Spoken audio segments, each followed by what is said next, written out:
انت لازم تاكل دهون عشان تخس. من غير ما نخش في تفاصيل كتير، تعال افهمك ليه. قبل ما افهمك انا عايز اقولك هو ليه جسمك خزن دهون اصلا. جسمك خزن دهون عشان انت ما بتديلوش جرامات الدهون اللي هو المفروض ياخدها في اليوم.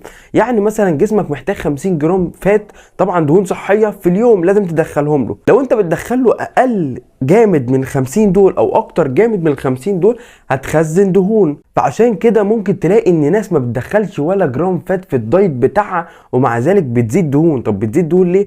لان هي ما بتدخلش جرامات الدهون اللي جسمهم محتاجها عشان يحافظ على نفسه او عشان ياخد الطاقه بتاعته، او ان دول لازم تديهم للمكنه عشان المكنه تشتغل. خلاصه انك لازم تدخل جرامات الدهون اللي جسمك محتاجها عشان جسمك يتخلص من الدهون اللي بتبقى متخزنه. لان هو خزن ليه؟ هو خزن عشان الراجل ده بيديش اللي انا عايزه.